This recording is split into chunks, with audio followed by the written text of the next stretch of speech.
ነቅለው ወጡ። አረጋ ከበደ ከብልጽግና በይፋ ፈነገጡ። የአማራ ተወካዮች ከምክር ቤቱ ረግጠው ወጡ። አዲስ አበባን ለአንድ ወገን አሳልፈን መስጠት የለብንም፣ አዲስ አበባ የጋራችን ነች ሲሉ ገልጸዋል።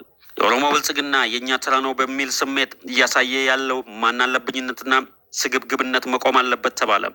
በርካታ የፋኖ ቡድኖች በጎንደር እርስ በርሳቸው ተጨራረሱ። ግጭቱ ተባብሷል። ፋኖ ይፈርሳል የሚል ስጋት ደቅኗል። ህወሓት በአሸንዳ በዓል ላይ ቦምብ ለመጣልና በብልጽግና ለማሳበብ መዘጋጀቷን ሚስጥር ሾልኮ ወጣ። አድማጮቻችን፣ ተመልካቾቻችን ለቻናላችን አዲስ ከሆናችሁ ሰብስክራይብ በማድረግ ይቀላቀሉ። መረጃው ለሌሎች እንዲደርስ ላይክ፣ ሼር ያድርጉ። የአማራ ክልል ባለስልጣናት ነቅለው ወጡ። አዲስ አበባ ውስጥ ውጥረት ነግሷል። ብልጽግና ተሰነጣጠቀ። ዛሬም አልተሳካም። ከዚህ በኋላ ከአማራ ጥቅም በተቃራኒ አልቆምም አሉ አቶ አረጋ ከበደ። በአዲስ አበባ ጉዳይ ስምምነት ላይ ሊደረስ ባለመቻሉ በኮሚሽኑ አጠራር ቅርቃር ውስጥ በመግባቱ የክልሎች ጉባኤተኞች ተሰብስቦ አስማሚ ኮሚቴ እንዲመረጥ ተደረገ። የሀገራዊ ምክክር ጉባኤም ትንተና አርብ ጉባኤተኛው ወደ አዳራሽ እንዳይገቡ በጸጥታ ኃይሎች ተከልክለዋል። ስድስት ቃል ጉባኤ ያዦች ታፍኖ ተወስደዋል። የአማራ ክልል ርዕሰ መስተዳድር አቶ አረጋ ከበደ በአዲስ አበባ ጉዳይ የአማራን ሕዝብ ጥቅም አሳልፌ አልሰጥም በማለት ከብልጽግና አቋም አፈነገጡ ተባለ። አሰራሩ ተጥሷል፣ የአሰራር መመሪያው ይከበር በማለትና ሽመልስ አብዲሳ እያደረጉ ያሉትን ጫናዎች በግልጽ ተቃውመዋል። የአማራ ብልጽግና ኃላፊ አቶ ይርጋ ሲሳይ እኔ የተቀመጥኩት የአማራን ሕዝብ ጥቅም ለማስከበር ነው። አዲስ አበባ የሁሉም ኢትዮጵያውያን ሀብት ንብረት ነች። አንድ ወገን ሊጠቀልላት አይገባም። ስለዚህ አሰራሩ መጣስ የለበትም ብለው ተቃውመዋል። የአማራ ተወካይ ተመካካሪዎችም መድረኩን ትተው ወጥተዋል። በዛሬው ዕለት ሳይጸድቅ የቀረው የመጨረሻው ሰነድ ለሶስተኛ ቀን የተራዘመ ሆኗል። ኮሚሽኑ ከዚህ ቀደም የስራ ቡድን ይጀምራል ባለበት ቀን እንዳልጀመረ የሚታወስ ሲሆን ለዚህ እንደ ምክንያት ያነሳው የሚቀርቡ ምክረ ሀሳቦችን በጥንቃቄ ለማጠናቀር እንደሆነ ማንሳቱ የሚታወስ ነው።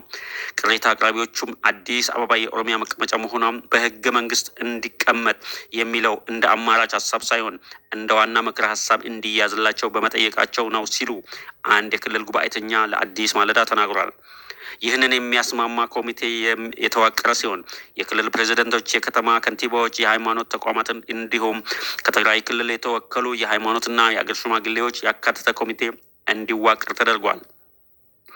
አንድ አጀንዳ ቅርቃር ውስጥ ሲገባ ወደ ክልል ጉባኤ የሚያመራ ሲሆን በዚህም የአዲስ አበባ ጉዳይ ወደ ክልል ጉባኤተኞች አምርቷል።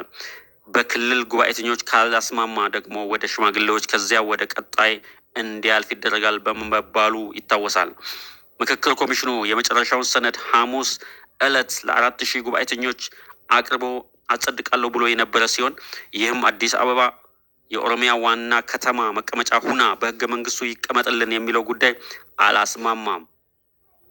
የኦሮሞ ብልጽግና የእኛ ተራ ነው በሚል ስሜት እያሳየ ያለው ከስነ መንግስት ያፈነገጠ ስግብግብነት ይህ የኦሮሞ መንግስት የምትሉት ሲወድቅ ህዝባችሁ ላይ ጥላችሁት እያለፋችሁት ያለ እስከ አራጣው የምትከፍሉት እንደሚሆን ይሰመርበት። የተረኘነት ስልጣናችሁ ቢበዛም 10 ዓመት ነው። በኢትዮጵያ ላይ እያሳያችሁት ያለው ቂም ግን ዘላለማዊ ነው።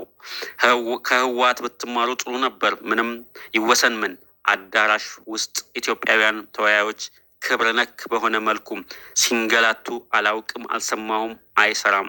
ይህ ትውልድ ሁሉንም ይመዘግባል፣ ይታዘባል ሲሉ ታዛቢዎች አምርረው ኮንነዋል። ይህ በእንዲህ እንዳለ ነሐሴ 15 2018 ምሽት 12 ሰዓት የወጣው መረጃ እንደሚያሳየው ምክክር ኮሚሽኑ በእያንዳንዱ አጀንዳ ላይ የተጠናቀሩ የመጨረሻ ምክረ ሀሳብ ሰነዶችን በማዳመጥ ላይ ይገኛል ተብሏል። በአዲስ አበባ ጉዳይ ላይ በምን ስምምነት ላይ ተደረሰ የሚለው እስካሁን አልታወቀም።